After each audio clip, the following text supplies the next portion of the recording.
tormenting nightmares and a bloody outcome, the disappearance of the family will reveal the terrible truth hidden behind the facade of ordinary life. Revelations await you that will make you shudder in horror. Are you ready for the shocking secrets happening in the dark corners of this house? Take a look under the veil of history, where reality is worse than the cruelest fantasy.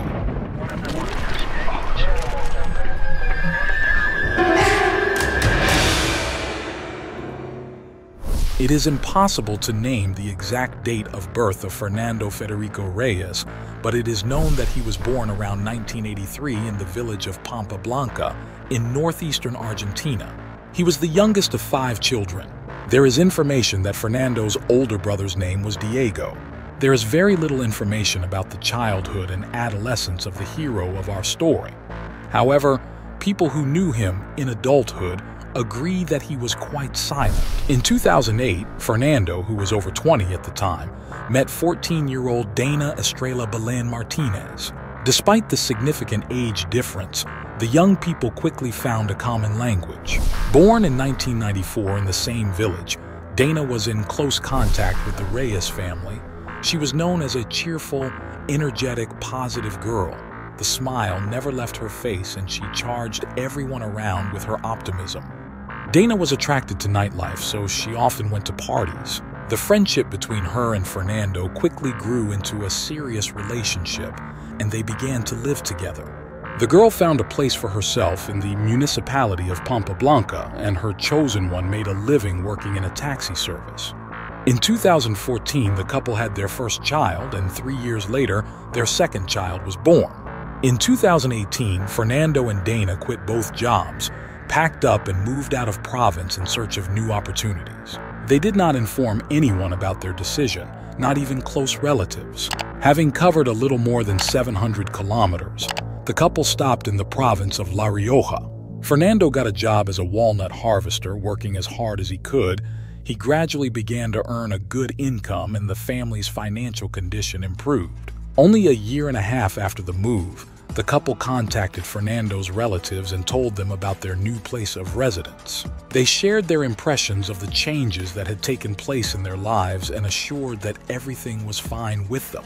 After this, Fernando began to keep in touch with his mother and often turned to her for help, especially when problems arose in his relationship with Dana. Despite the fact that the man continued to talk to his loved ones about family well-being, in fact, a completely different world was hidden behind the happy external picture.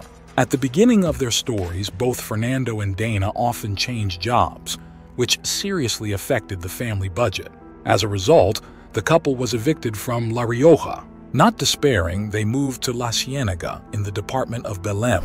In this tiny village, whose population did not exceed 50 people, Dana and Fernando rented a modest house that belonged to a man named Jose Cruz. As soon as they settled in their new place, neighbors learned about the family's difficult financial situation. Despite the fact that the village residents themselves were not rich, they organized a fundraiser to help visitors with clothes, shoes, and food. Fernando and Dana were immensely grateful to them. Among the couple's new acquaintances were Maria del Valle Villagra and Simon Al-Said Starnances, with whom they became friends. Fernando also began to communicate closely with Jose, and it became common to see them together talking and drinking. Meanwhile, the relationship between Fernando and Dana was rapidly deteriorating, and this, of course, did not go unnoticed by the neighbors. When disagreements became an almost everyday occurrence, the partners decided to separate. But Fernando could not give up the children, and they continued to live under the same roof. Over time, Dana descended to threats and warned the man that if he decided to leave her and the children, she would immediately report to the police, accusing him of violence. This behavior of the woman further complicated the relationship between them. Fernando, as was his custom, called his relatives and told them about the current situation, including Dana's threats and his desire to divorce her. The parents, who were in Jujuy, were concerned about the problems in their son's family but did not know how to help him.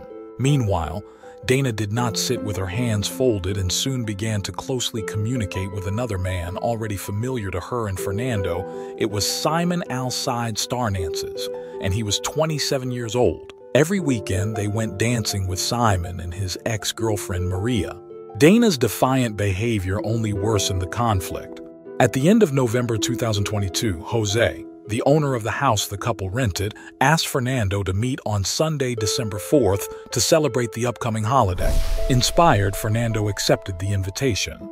On the night from Saturday to Sunday, December 3rd, dances were held at the San Roque Club. Dana came there in the company of Simon and Maria. Having met Fernando, she entered into the usual skirmish with him, which quickly turned into a heated argument. The neighbors witnessed this scene, but they did not interfere. At some point, Fernando, disheveled and angry, decided to leave. He headed towards a field that was nearby. In a secluded area, he was suddenly attacked by Dana, Simon, and Maria, who gave him at least 2 blows to the head with a blunt object. Fernando fell and died almost instantly. The criminals then lit a fire and threw the body into it. One of the residents of La Ciénaga noticed the flames of fire in the field, but did not attach much importance to what he saw. After some time, it became clear that the flame did not completely destroy the body. Then the trio placed the remains of their victim in bags and headed to the bank of the Belém River. Here they dug 2 holes, one for each garbage bag. Having buried the body, Dana, Maria, and Simon returned to the party where, amid music, drinks, and fun, they remained until dawn without remembering what they had done and without arousing suspicion among the local residents.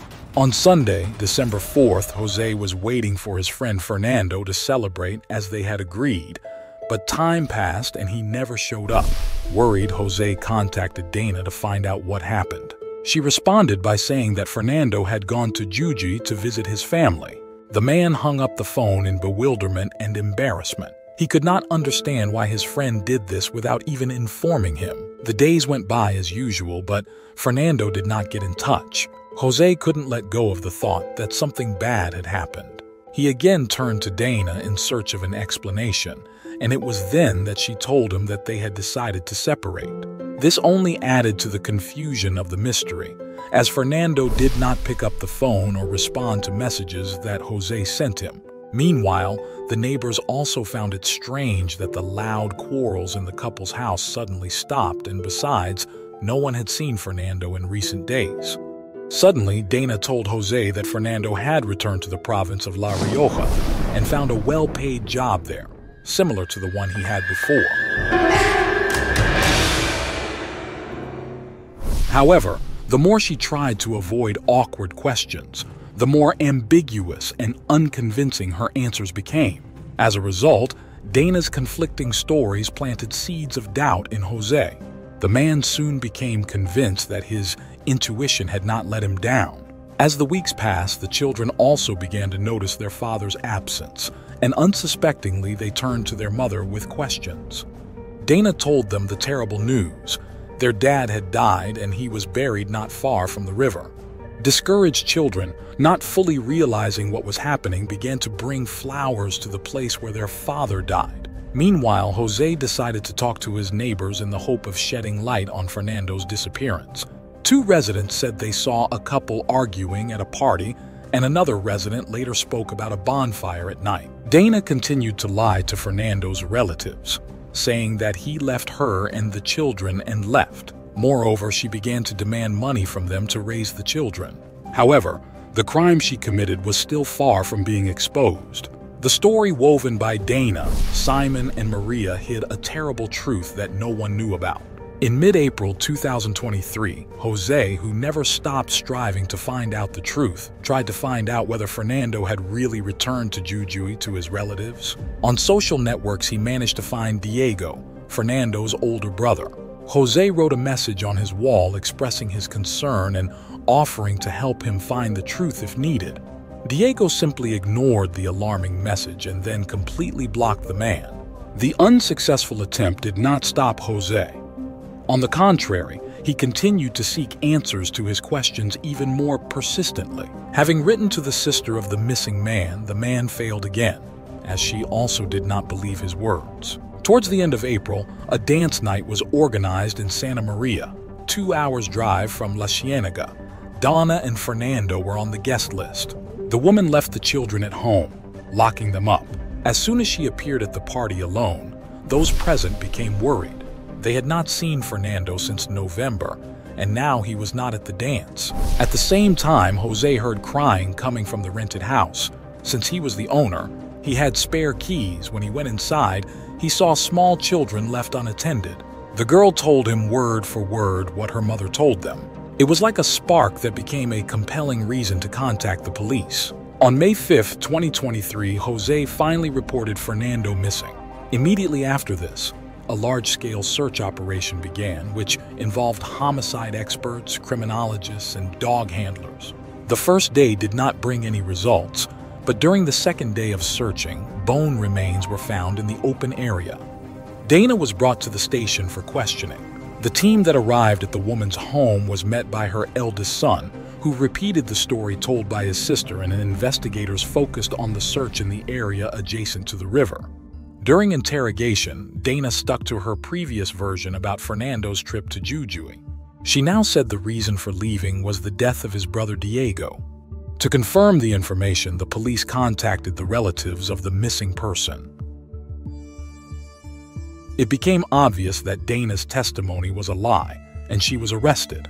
On May 7th, dog handlers marked a specific place in the search operation area, which Fernando's son pointed out, and the team made every effort to quickly solve the mystery of the man's disappearance. During the excavation, a black plastic bag was discovered containing charred remains. Forensic scientists later confirmed that these were indeed human remains. Given the seriousness of the events, Attorney General Alejandro de Alasto arrived at the scene along with a team of forensic scientists and criminal investigation officers. To confirm the identity, the found fragments were sent to the forensic laboratory. The message about the discovery forced Dana to speak. She confessed to the murder when she was told that if she continued to remain silent, she would likely receive a life sentence. The interrogation in the presence of Prosecutor Marina lasted about 8 hours. The suspect tried to mitigate the circumstances in her favor and claimed that she acted in self-defense. Her final version was that 39-year-old Fernando was harassing her.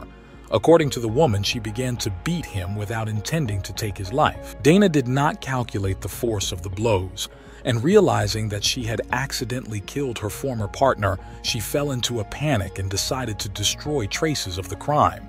In addition, she ruthlessly betrayed her accomplices. In the early morning of May 8, 2023, at the end of the interrogation, the prosecutor accused Dana of 3 circumstances: murder with extreme cruelty due to kinship, cruelty in the commission of a crime, and assistance of 2 or more persons in the commission of a crime.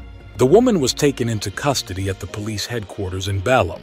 As for Maria and Simon, they were charged with murder with particular cruelty with the prior conspiracy of 2 or more persons.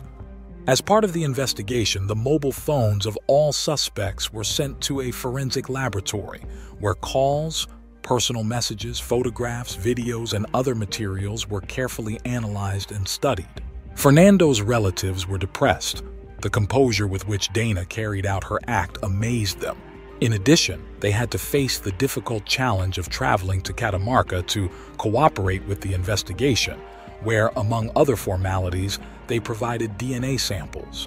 And only the meeting with the children became some kind of consolation for the relatives of the deceased man.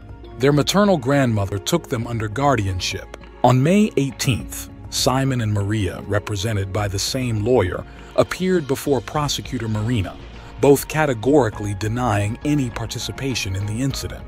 The lawyer noted that it is impossible to rely only on Dana's testimony, and therefore the evidence of his client's guilt is not convincing enough. A few days later, the defense filed a request for the results of psychological and psychiatric evaluations based on the contents of the suspect's phones.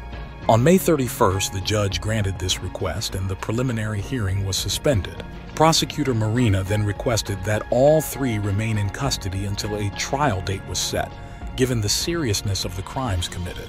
There was a possibility that the trial would be tried by a jury.